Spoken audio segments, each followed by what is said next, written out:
បាទសួស្តីបាទនេះគឺជាពងដង្កូវស៊ីរូងដើមបាទតែកសិករភាគច្រើនគាត់ហៅថាដង្កូវចាក់គល់បាទនេះគឺជាពងរបស់វាបាទអញ្ចឹងយើងចំណាំទុកបើសិនជាស្រែរបស់យើង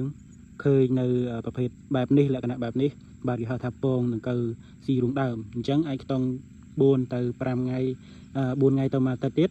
បាទវាចាប់ផ្ដើមបាទវាញាស់បន្ទាប់មកវានឹងចាក់ចូលទៅដល់ដើមស្រូវក្នុងការស្រូបយកជីជាតិនៅក្នុងរស់នៅក្នុងស្រូវបាទអញ្ចឹងទៅវាចាក់នៅពេលដែលវាញាស់ហើយគឺវានឹងចាក់ទៅនឹងដើមស្រូវបាទចាក់គល់ណាបាទចាក់ទៅនឹងគល់របស់ស្រូវដើម្បីបឺតជញ្ជក់អាហាររបស់វាបាទអញ្ចឹងបើសិនជាបងប្អូនឃើញលក្ខណៈបែបនេះហើយបាទយើងគួរតែត្រៀមនៅបាទថ្នាំដើម្បីកម្ចាត់ដើម្បីការពារឬក៏កម្ចាត់ប្រភេទដង្កូវចាក់គល់នេះឲ្យបានមុន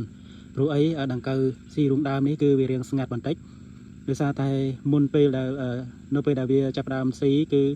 យើងមិនឃើញអាការៈទេប៉ុន្តែក្រោយពេលដែលវាស៊ីបាទដែលវាចាក់ទៅក្នុងដើមចាក់ទៅក្នុងគល់បានរយៈពេល5ទៅ1សប្តាហ៍ទើប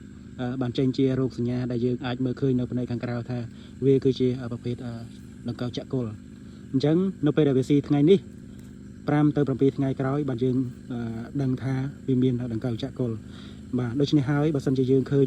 ពងដង្កូវបែបនេះហើយយើងគួរតែត្រៀមថ្នាំឬក៏យកថ្នាំប្រភេទដង្កូវចាក់គល់យកទៅបាញ់ដើម្បីការពារកុំឲ្យ